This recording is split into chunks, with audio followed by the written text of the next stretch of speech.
المرسلين محمد وآله وأصحابه أجمعين أما بعد فأعوذ بالله من الشيطان الرجيم بسم الله الرحمن الرحيم يا أيها الذين آمنوا قوا أنفسكم وأهليكم نارا وقودها الناس والحجارة عليها ملائكة غلاظ شداد لا يعصون الله ما أمرهم ويفعلون ما يؤمرون صدق الله مولانا العظيم۔ آج کے اجلاس کے صدر محترم حضرت مولانا سید اکرام اللہ صاحب رحمانی دامت برکاتہم امت فیوزہم اور حضرت مولانا معاذ احمد صاحب زیدت معالی مسجد جامع کنگیری کے صدر محترم سیکریٹری صاحب اور یہاں چلنے والے یہاں تشریف فرما معزز حاضرین، میری مائیں بہنیں، میری بیٹیاں، یقین مانیے کہ حضرت دامت برکاتہم نے بہت ہی قیمتی باتیں بہت ہی مختصر وقت میں ہمارے سامنے پیش فرمائی۔ اللہ کرے کہ اللہ ان باتوں کو سمجھنے اور اس پر عمل کرنے کی توفیق عطا فرمائے۔ جیسا کہ آپ جانتے ہیں کہ آج کا یہ دور یقیناً بہت ہی پرفتن دور ہے، مختلف طریقے سے ہم پہ حملے ہو رہے ہیں اور ہم کو پتہ بھی نہیں ہے کب جا کر اس میں گر جائیں اور کب ہم اپنے بچوں کو ان کے ایمان سے رخصت کروا دیں اور وہ اپنی زندگی برباد کر لیں، کسی کو پتہ نہیں چلتا۔ ایسے میں یہ جو مکتب چلتے ہیں مسجد کے اندر، اس کی بڑی اہمیت ہے۔ جب تک ہمارے بچے مکتب سے جڑے ہوئے ہوں گے، ان کے ایمان کی حفاظت ہوگی، ان کی اصلاح ہوگی اور ان کے ایمان کی حفاظت کے سلسلے میں ہمارے یہ اساتذہ اور ہمارے یہ ذمہ داران کوشش کرتے رہیں۔ میں کچھ بنیادی باتیں اس وقت آپ کے سامنے رکھنا چاہوں گا کہ مجھے بھی یہاں تشریف فرما ہماری مائیں اور آپ میں سے ہر ایک کو بھی یہ بات یہاں سے سمجھ کر جانا ہے کہ جس دین پر ہم چل رہے ہیں اور جس اللہ کو ہم مانتے ہیں، جس پیغمبر کو ہم رسول مانتے ہیں اور اس پر یقین رکھتے ہیں، یہ بالکل کامل دین ہے، یہ مکمل دین ہے۔ اس میں کوئی کمی نہیں، اس میں کوئی نقص نہیں اور اس میں کسی طرح کی کوئی کجی نہیں۔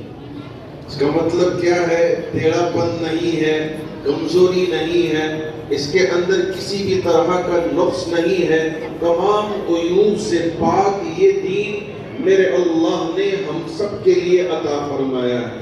اور قرآن مجید میں یہ اعلان فرمایا، اليوم اکملت لکم دینکم وَأَتْمَمْتُ عَلَيْكُمْ نِعْمَتِي وَرَضِيتُ لَكُمُ الْإِسْلَامَ دِينَ۔ آج میں نے تمہارے لیے دین کو پورا کر دیا اور جتنی نعمتیں تمہیں ملنا تھا اسے پورا کر دیا۔ وَرَضِيتُ لَكُمُ الْإِسْلَامَ دِينَ، اور میں تمہارے لیے دین اسلام سے راضی ہوا۔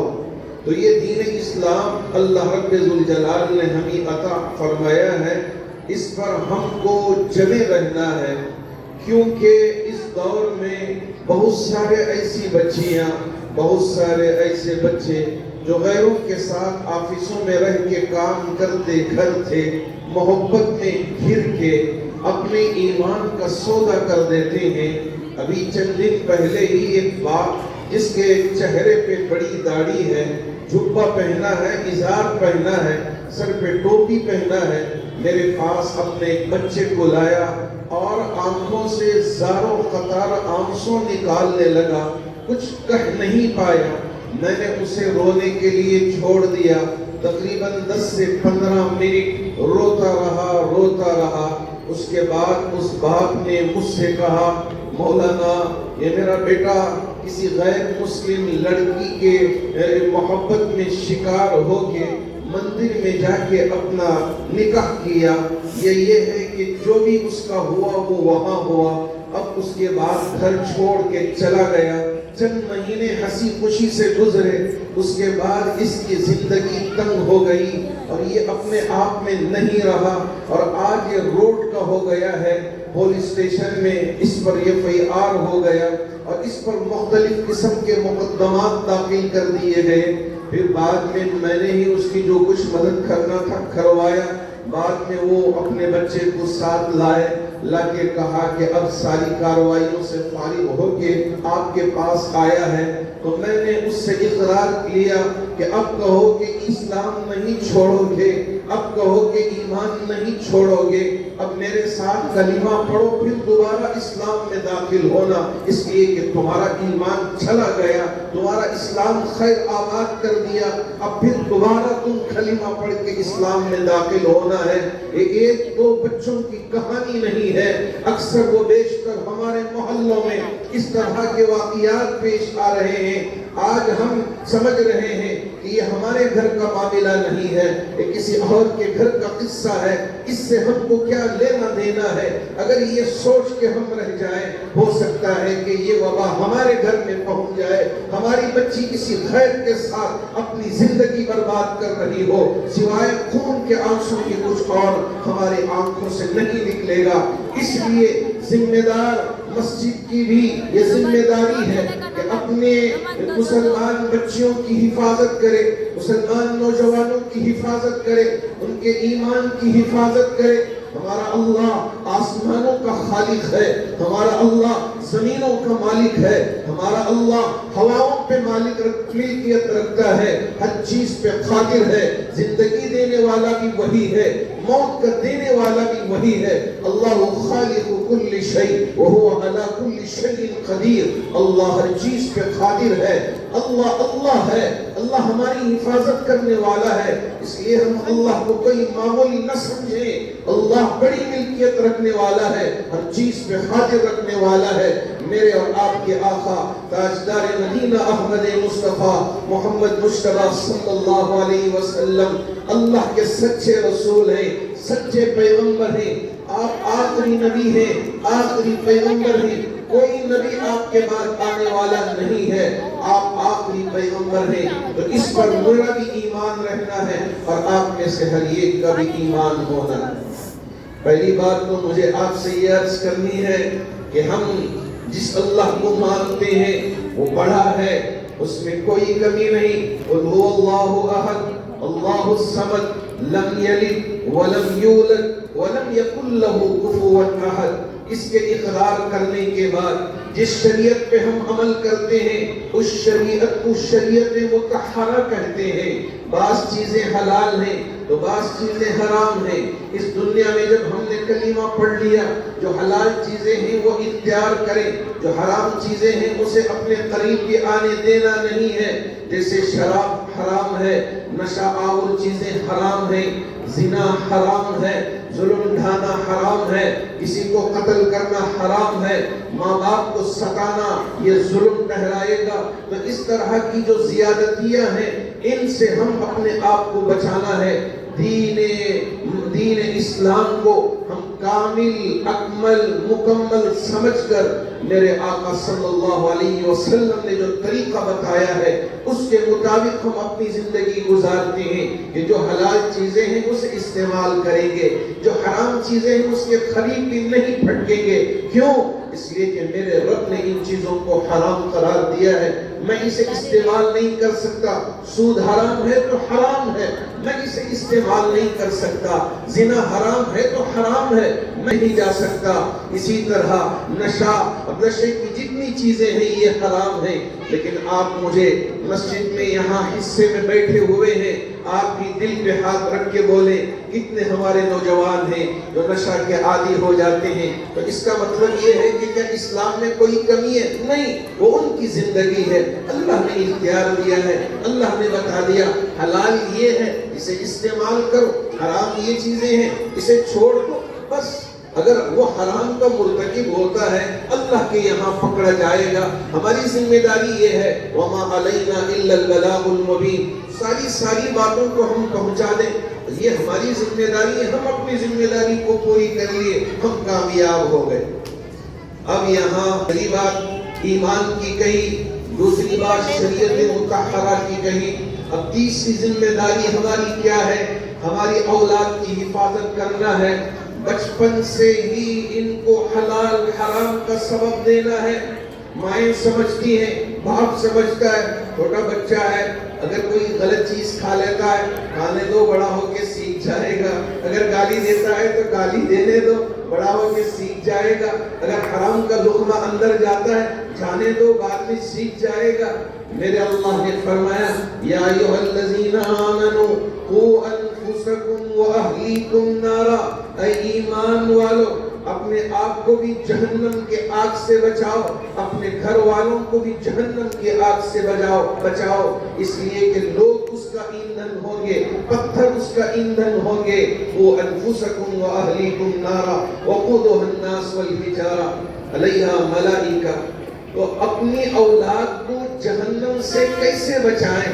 حرام کا لقمہ کھلانے سے بچائیں۔ جب ماں اپنی پیٹ میں بچے کی پرورش کرتی ہے، حلال چیزیں کھائیں، کلوا من الطیبات واعملوا صالحا، پاک چیزیں کھائیں اور اچھے اعمال کریں۔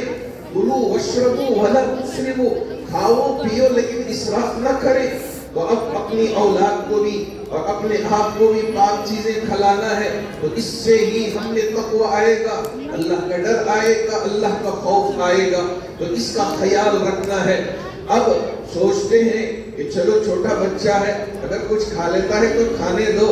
میں آپ کو میرے آقا صلی اللہ علیہ وسلم کی باتیں رکھنا چاہوں گا۔ ذرا دیکھیں کہ میرے نبی نے اپنے نواسوں کی کیسی تربیت فرمائی کہ چھوٹی سی عمر، ابھی شاید 4-5 سال کا بچہ ہوگا، نواسے رسول دیکھا کہ یہاں مسجد نبوی کے صحن میں کھجور پڑا ہوا ہے تو اٹھا لیا، کھوج کے منہ میں رکھ لیا۔ میرے آقا صلی اللہ علیہ وسلم مسجد نبوی میں داخل ہو رہے ہیں، جیسے ہی نظر پڑی دوڑتے ہوئے نواسے کے پاس آئے اور کہنے لگے کخ کخ کخ، اس کا مطلب ہے تھوک دو میرے بچے، تھوک دو میرے بچے، تھوک دو میرے بچے۔ آپ کو پتا ہے بچوں کو میٹھی چیز بڑی محبوب ہوتی ہے، بہت مرغوب ہوتی ہے، پسندیدہ چیز میٹھی چیز ہوتی ہے۔ آپ چاکلیٹ دیں بچہ آپ کا دوست بن جاتا ہے۔ اب نواسے رسول بھی انسان ہی تھے، بچپنا تھا، منہ میں رکھ لیا، بند کر لیا، کھولنے کے لیے تیار نہیں، تھوکنے کے لیے تیار نہیں۔ میرے آقا صلی اللہ علیہ وسلم نے اپنی انگلی کو نواسے کے منہ میں ڈال کے اس کھجور کو باہر نکال کے فرمایا اے میرے بچے، آل رسول کے لیے صدقہ حرام ہے۔ ایسی تربیت کی ہمت ہم میں کہ اپنے بچوں کی ایسی تربیت کریں، جب جا کے وہ نواسے رسول بنے تھے کہ یا میرے اللہ، وہاں جب آپ کی جان پہ لالے پڑے تھے، سجدہ کیا تھا زمین پہ، اس لیے کہ میں نواسے رسول ہوں، اہل رسول ہوں، آخری عمر میں بھی میں اپنی نماز کو چھوڑ نہیں سکتا، یہ بتایا تھا نواسے رسول نے۔ تو ہم اپنی اولاد کی تربیت اس طرح کریں کہ بچپن سے ہی انہیں پاک چیزیں کھلائیں، حلال چیزیں کھلائیں، ان کی تربیت کریں۔ غلط عادتیں ان کے اندر آ رہے ہیں، ماں کی بھی ذمہ داری ہے کہ پرورش کریں، باپ کی بھی ذمہ داری ہے پرورش کریں۔ آج کل ہم دیکھتے ہیں کہ باپ صبح جاتا ہے اور شام میں آتا ہے، بچے سے نہ بات کی نوبت پیش آتی ہے، نہ بچی سے بات کی نوبت پیش آتی ہے۔ اب ماں کتنا وقت اسے سنبھالے گی، اس لیے موبائل فون میں کارٹون ڈال کے دے دیتے ہیں۔ اب یہ بچے کارٹون دیکھتے دیکھتے اب وہ کارٹون کی طرح بات کرنے لگ جاتے ہیں اور کارٹون ہی کی طرح وہ ہمارے ساتھ پیش آنے لگتے ہیں۔ کتنے بچے ہیں جو چھوٹے ہوتے ہیں، اگر ہم ان سے بات کریں تو وہ ڈوریمان کے الفاظ استعمال کرتے ہیں، اور مختلف جو کارٹون اس وقت چلا رہے ہیں تو وہ کارٹون کی طرح ہمارے سے پیش آتے ہیں۔ ماں کی ذمہ داری ہے کہ وہ آپ اپنی درسگاہ میں اپنے نونہالوں کی پرورش کر رہے ہیں تو آپ کی ذمہ داری ہے کہ ان کی تربیت کریں، انہیں دعائیں سکھائیں، انہیں قرآن سکھائیں، اور ان کی تربیت کر کے جب ذرا بڑے ہو جائیں مسجد بھیجیں، مکتب میں بیٹھیں اور وہ پڑھیں، وہ سیکھیں۔ کیوں مکتب میں آنا ضروری ہے؟ آج کل گوگل آ گیا ہے، آپ لکھیں گوگل میں، جو بھی آپ کے لیے سوال ہوگا وہ جواب دے دے گا۔ لیکن اگر غلط جواب دے دے، آپ نے اس گوگل کو اپنا استاد مان کے صحیح سمجھ کر اس کو اپنانا شروع کر دیا تو کیا ہوگا؟ میں ذرا ایک بطور تمثیل کے کچھ چیز رکھنا چاہوں گا۔ ابھی ہمارے دوست پی ایم مزمل صاحب کا ایک بیان ہونا تھا، تو اس وقت ان کے لیے ایک اشتہار چھپا، اور اشتہار کے اندر انہوں نے گوگل سے ٹرانسلیٹ کیا کہ انگلش میں جو اصلاحی خطاب ہوتا ہے اس کا ٹرانسلیٹ کیا ہوتا ہے، تو گوگل نے اس کا ٹرانسلیٹ کر کے بتایا اصلاحی کتاب۔ اصلاحی خطاب نہیں، کتاب، کتاب کا مطلب ہے بک، تو وہاں بک کا ٹرانسلیٹ کر دیا، اور نیچے لکھا ہے کہ ایک احمق کتاب ہوگا۔ اب وہاں اہم خطاب ہوگا یہ بولنا چاہتے تھے، لیکن احمق خطاب ہوگا نیچے خط لکھ دیا۔ اگر ہم گوگل سے سمجھنے لگ جائیں اور ہمارے بچوں کو گوگل سے پڑھانا شروع کر دیں، یوٹیوب سے پڑھانا شروع کر دیں گے، تو ہو سکتا ہے کہ ہمارے بچے بھی اب یہ احمق کتاب ہوگا اس طرح کا ٹرانسلیٹ کر کے پڑھ لیں اور غلط سلط پڑھ لیں، تو پھر کس کی ذمہ داری ہوئی؟ ماں باپ کی ذمہ داری ہوئی کہ اپنے بچوں کو غلط راستے پر لے کر چلے۔ تو اس لیے جتنی مائیں آئی ہیں، جو باپ آئے ہیں، میں ان سے کہنا چاہوں گا کہ آپ اپنے بچوں کو یہاں استاد کے پاس بھیجیں، وہ بیٹھنے کا سلیقہ سیکھے گا، گفتگو کرنے کا سلیقہ سیکھے گا، اپنے ساتھیوں کے ساتھ بات چیت کرنے کا طور طریقہ سیکھے گا، اپنے بڑوں کا ادب سیکھے گا۔ اس وجہ سے یہاں آنا پڑتا ہے، یہاں بیٹھ کے سیکھنا پڑتا ہے، جب جا کر وہ بچے کے اندر وہ اخلاق پیدا ہوں گے کہ اگر دنیا کی طاقت اسے غلط راستے کی طرف لے جانے کی کوشش کرے، لیکن کبھی اپنے ایمان کا انشاءاللہ سودا نہیں کرے گا، کبھی اپنے ایمان کو بیچے گا نہیں۔ اس وجہ سے ضروری ہے کہ ہمارے یہ بچے اپنے مسجد سے جڑے رہیں، اپنے مسجد کے مکتب سے جڑے رہیں، تاکہ ان کا ایمان مضبوط رہے، ان کا اسلام کو کوئی خرید نہ سکے۔ قسم ہے میرے اللہ کی، قسم ہے میرے اللہ کی، اگر پوری دولت جمع دیں ایک جگہ اور ہم سے یہ کہیں یہ دولت آپ رکھ لیں اور مجھے آپ کا ایمان دے دیں، وہ دولت آپ رکھ لیں مجھے یہ ایمان دے دیں، دولت کو ٹھکرا دیں گے لیکن ایمان کا سودا نہیں کریں گے۔ کبھی کوئی مسلمان جیسے فرعون کے دربار میں اس کی بیوی کی باندھی، فرعون نے کہا انا ربکم الاعلی، میں سب سے بڑا رب ہوں، مجھے رب مانو۔ تو اس نے کہا ارے تو رب کا ہو سکتا ہے، میرا اللہ آسمانوں کا مالک ہے، میرا اللہ زمینوں کا مالک ہے۔ اس نے کہا تیرے یہ معصوم بچیاں، 3 بیٹیاں تھیں، اسے کہا کہ اسے کھولتے ہوئے تیل میں ڈال دوں گا، کہا جو کرنا ہو کر لے، لیکن میں اپنے رب سے پھرنے والی نہیں ہوں، مکرنے والی نہیں ہوں، میرا اللہ میرے دل میں وسا ہوا ہے، اگر وہ زندگی لینا چاہے مجھے کوئی پرواہ نہیں ہے۔ سامنے آنکھوں کے بڑی بچی کو لیا، تیل میں ڈال دیا، سیکنڈوں کے اندر وہ جیسے تیتر تلتے ہی اسی طرح تل گئی۔ اس کے بعد دوسری بچی کو اٹھا کے ڈال دیا، اب تیسری بچی دودھ پہ پیتی بچی گود میں تھی، ہاں گود میں تھی، سینے سے لپٹی ہوئی تھی، ماں سے چھپی ہوئی تھی۔ انہوں نے اس بچی کو گھسیٹا، کہا اب اس بچی کو بھی ہم ڈال دیں گے۔ تو اس ماں نے جواب دیا ارے اس ایمان کے بدلے میں میری اس بچی کو کیا مجھے بھی جلا دے، مجھے کوئی پرواہ نہیں ہے، میں اپنی زندگی کو میرے اللہ کے لیے میں اپنے آپ کو ختم کرنا چاہوں گی، لیکن کبھی ایمان چھوڑنے والی نہیں ہو، اس ایک اللہ کو ماننے والی ہو۔ چل گئی وہ بھی، بچے بھی اپنے آپ کو وہاں قربان کر دیا. یہ ایمانی قوت ہے, یہ ایمانی طاقت ہے. ایسا نہیں ہے کہ کچھ کچھ چیزیں آ گئے اس کی وجہ سے ہمارے بچیاں ایمان کو سودا کر دیا, کچھ چیزیں آ گئے ہمارے بچے نشہ کے عادی بن گئے. نہ, ان کا ایمان اتنا مضبوط ہونا چاہیے کہ جب غلط چیز کی طرف قدم آگے بڑھے اندر سے آواز آئے, کوئی دیکھے نہ دیکھے, کیمرہ لگا ہوتا ہے تو وہاں محتاط ہو جاتے ہیں, میرا اللہ دیکھ رہا ہے. کرامن کاتبین یعلمون ما تفعلون ان الابرار لفی نعیم وان الفجار لفی جحیم. جی ہاں, یہ کرامن کاتبین ہیں جو برابر لکھ رہے ہیں کہ عورت کہاں جا رہی ہے, اس کا قدم کہاں اٹھ رہا ہے, مرد کہاں جا رہا ہے, اس کا قدم کہاں اٹھ رہا ہے, یہ آنکھوں کی نظریں کہاں پڑ رہی ہیں, یہ ہاتھ کہاں چل رہے ہیں. یہ ساری چیزیں کرامن کاتبین یعلمون ما تفعلون, جو کچھ ہم کرتے ہیں وہ جانتے ہیں, وہ برابر لکھ لیتے ہیں. آپ یہ نہ سمجھیں اللہ کو کسی چیز کی خبر نہیں ہے, اللہ ہماری شہرت سے بھی زیادہ قریب ہے. وَلَقَدْ خَلَقْنَا الْإِنسَانَ وَنَعْلَمُ مَا تُوَسْوِسُ بِهِ نَفْسُهُ وَنَحْنُ أَقْرَبُ إِلَيْهِ مِنْ حَبْلِ الْوَرِيدِ. یہ حبل ورید اس شہرت کو کہتے ہیں. میرا اللہ فرماتا ہے کہ میں تمہاری اس شہرت سے بھی زیادہ قریب ہوں. اس وجہ سے اپنے دل میں اللہ کا ڈر لے کے آئے, اللہ کا خوف لے کے آئے. کوئی دیکھے نہ دیکھے میرا اللہ دیکھ رہا ہے. میں کوئی غلط کام نہیں کر سکتا, میں کسی کو دھوکہ نہیں دے سکتا, میں جھوٹ نہیں بول سکتا, میں کسی کے ساتھ دغا نہیں کر سکتا.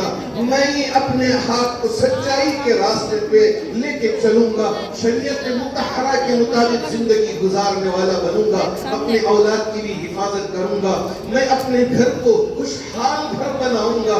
یہ اگر اپنے اندر مقصد لے کے, نیت لے کے اگر زندگی گزارتے ہیں, ہماری زندگی کامیاب و کامران ہو جائے گی.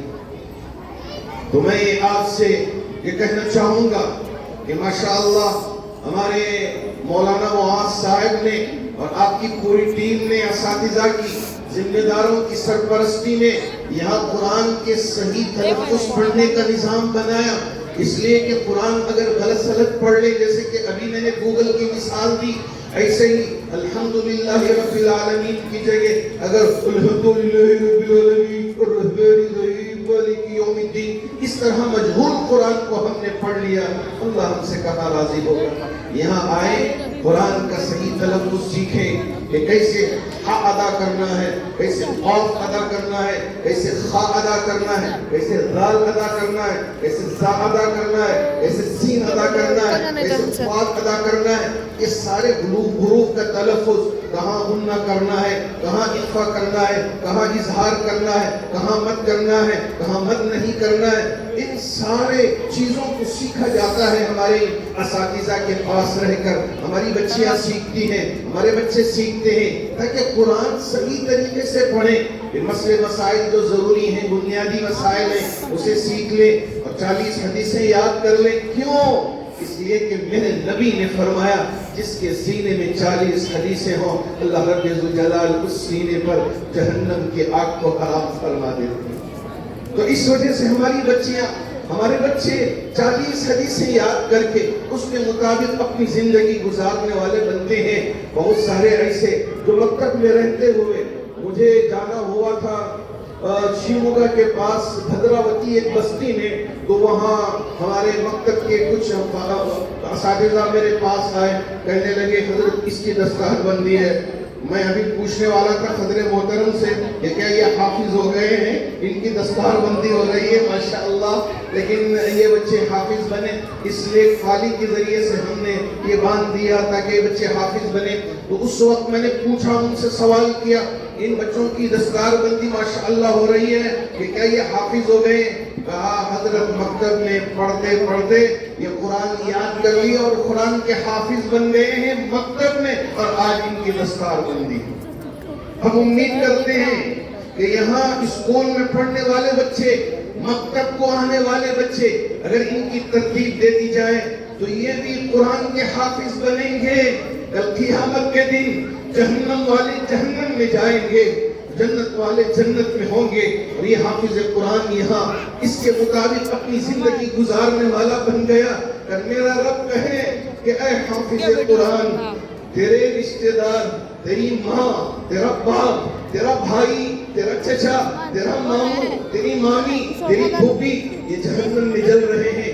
10 ایسے افراد جو تیرے رشتے دار ہیں، تیرے اقرب ہیں، تیرے اپنے ہیں، جا آج میں تجھے اختیار دیتا ہوں کہ جہنم سے نکال کے جنت میں لے آ۔ سبحان اللہ۔ یہ اگر اللہ ہمارے لیے عزت بخش دیا، اس سے بڑھ کر اور کیا ہو سکتا ہے؟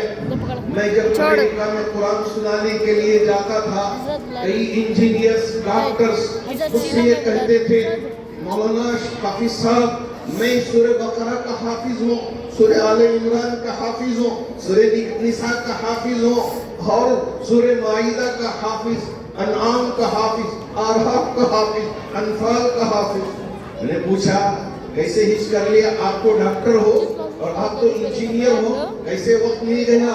مجھ سے وہ کہتے تھے، حافظ صاحب ہماری آفس ہمارے گھر سے تقریباً 2 گھنٹے کی ڈرائیو پہ ہے، میں اکیلا تنہا کار چلا کے لے کے جاتا تھا، میں میوزک سننے کی جگہ میں قرآن بجا تھا، قرآن سنتا سنتا اللہ نے مجھے سورہ بقرہ کا حافظ بنا دیا، سورہ آل عمران کا حافظ بنا دیا، سورہ نساء کا حافظ بنا دیا۔ ماشاءاللہ تقریباً آدھے سے زیادہ قرآن کا حافظ۔ مجھے یاد آتی ہے وہ حدیث جس کے راوی حضرت جابر ہے، اور بخاری شریف کی یہ روایت ہے کہ جب غزوہ احد میں صحابہ شہید ہو گئے تھے، اب ان کے لیے خبر زیادہ نہیں کھولی گئی، ایک ایک خبر میں 2 شہید صحابہ کے جسد اطہر کو رکھنے کے لیے میرے نبی نے حکم دے دیا، اور اس کے بعد رکھنا تھا کہ کسے آگے رکھا جائے کسے پیچھے رکھا جائے۔ میرے نبی نے پوچھا کون ہے زیادہ قرآن کا حافظ، اسے سامنے رکھو، اور جو ذرا کم یاد کیا ہے اسے پیچھے رکھو۔ اللہ میرے اللہ، اگر ہماری یہ اولاد ان مکتبوں میں آ کے قرآن کے حافظ بن جائے کہ کچھ صورتیں یاد کر لیتے ہیں، ہو سکتا ہے کہ اللہ ان کا اعزاز فرما دے، اللہ ان کو بلند مقام و مرتبہ دے دے۔ کون باپ ہوگا جو یہ نہیں چاہے گا کہ اس کی اولاد جنت میں مقام حاصل کر لے؟ 2 رشتے ایسے ہیں جن میں حسد نہیں ہے۔ ایک رشتہ ہے ماں باپ کا، باپ بھی ہو ماں بھی ہو، اگر اس کی اولاد اونچے مقام پہ پہنچ کے باپ سے آگے کہے ابو میں ماشاءاللہ عالم بن گیا، مفتی بن گیا، یا IPS بن گیا، IAS بن گیا، یا ڈاکٹر بن گیا، باپ دل سے دعا دیتا ہے بیٹا اور اونچے مقام پہ پہنچ، مجھے تیرے اس ترقی پہ رشک ہے، حسد نہیں ہے، بغض نہیں ہے۔ ایک رشتہ ماں باپ کا ہے، دوسرا رشتہ استاد کا ہوتا ہے کہ استاد یہاں بیٹھ کے چھوٹی چھوٹی کتابیں پڑھاتے ہیں، اب یہ شاگرد پڑھتے پڑھتے بلند مقام پہ پہنچ گیا، اب آ کے استاد کے پاس کہتا ہے حضرت میں بڑا ڈاکٹر بن گیا ہوں، 1 مہینے میں 15 لاکھ 20 لاکھ کماتا ہوں، یا IAS IPS آفیسر بن گیا۔ استاد ابھی یہاں 10-15 ہزار 12 ہزار کی تنخواہ لیتا ہے، وہی کتابیں پڑھاتا ہے۔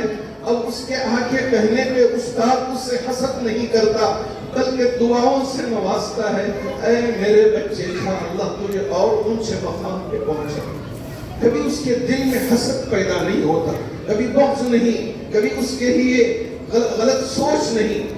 یہ رشتہ بھی بڑا عجیب و غریب رشتہ ہے، اس لیے میں آپ سے گزارش کرنا چاہوں گا کہ آپ اپنی اولاد کو مسجد سے جوڑنے کا کام کریں۔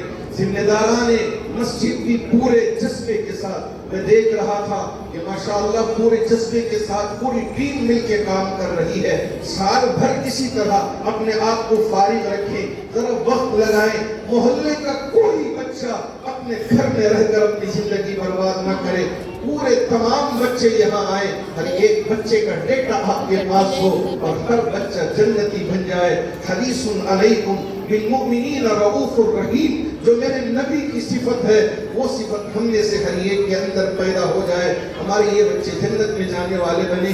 بس میں ان چند کلمات کے ساتھ ہمارے محترم مولانا معاذ صاحب کو اور آپ کے تمام اساتذہ کو اور اسی طرح یہاں کی صدر محترم کو اور تمام سیکریٹری صاحب اور ذمہ داروں کو دل کی گہرائیوں سے مبارکباد پیش کرتا ہوں کہ واقعتاً آپ ایک اچھی ذمہ داری سنبھال رہے ہیں اور یہاں ایک اچھے ماحول میں اچھے طریقے سے منظم انداز میں مکتب کا آپ نے اہتمام فرمایا ہے.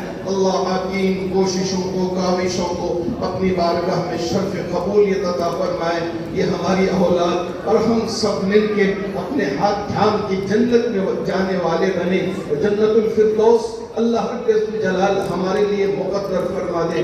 میں آپ کا بھی بڑا شکر گزار ہوں. جبکہ میں دیکھ رہا تھا بہت سارے ادھر ادھر کی آوازیں آ رہی تھی, اسی وجہ سے میں ذرا اٹھ کر کھڑا ہو گیا تاکہ دیکھوں بیٹھوں گا تو سب کچھ سمجھ میں نہیں آئے گا. اللہ کا فضل ہے کہ بڑے اطمینان کے ساتھ ہمارے یہ بچے بھی میری بات سنتے رہے اور آپ احباب بھی پورے متوجہ ہو کر سنا. اللہ آپ کے سننے کو اور اسی طرح میری مائیں بہنیں بھی متوجہ ہو کر سنا ہے.